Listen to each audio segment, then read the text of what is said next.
When I first heard about Michael Brown's shooting, I was at home in my bed in, Brooklyn, New York, and I started seeing the news spread across Twitter and spread across Facebook, and I was talking to my friends. I had a sense of inertia, of despair. I'm a professional organizer, and so for me to really kind of feel like I just didn't know what to do, that feeling compounded over the course of a couple of days, and particularly as the protests began to really catch hold. And Amnesty International's decision to come into the field really began with a few text messages between colleagues and saying, this is where we need to be. And it's where we need to be because this issue isn't just a Ferguson issue, it's not just a Missouri issue, it's not just a United States issue.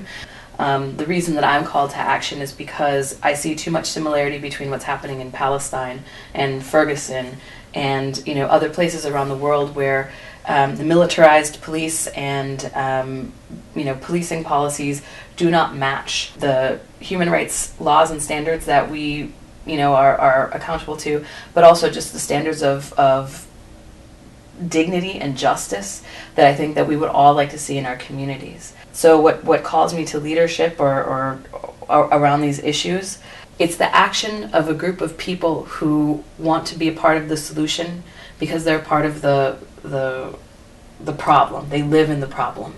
And those folks are taking the steps that they need to take to make a better today and tomorrow for their families and their friends and their loved ones. I can't think of anything more honorable or noble than that. I think the Saturday after we came, 2 days after we got on the ground in Ferguson, there was a march. And during the course of that march, I saw a lot of different, folks, and there were lots of different chants, and, the community was really out. It was very diverse, but the thing that stood with me the most, really stuck with me, was a girl, I would guess she was about 7, and she was chanting, leading the chants for, a 20 or 30 person section of the group, and she was chanting the hands up, don't shoot. Don't shoot. It was heartbreaking in the sense of having to witness a reality where a 7-year-old girl has to confront the fact that somebody in her community was just shot by a police officer, and understand the complexity that comes with that. At the same time, seeing her so clearly feel her agency. I guess really watching a movement have life breathed into it by these young activists as young as 7, some as old as 70.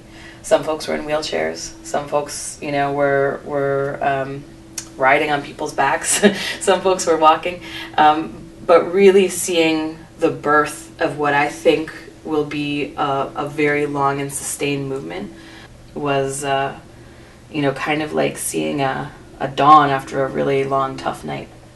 What I hope to see happening as a result of all of these protests and community actions and coalitions is that today's activists are mentoring tomorrow's activists. And in 5 years, those folks are mentoring the newest batch of folks.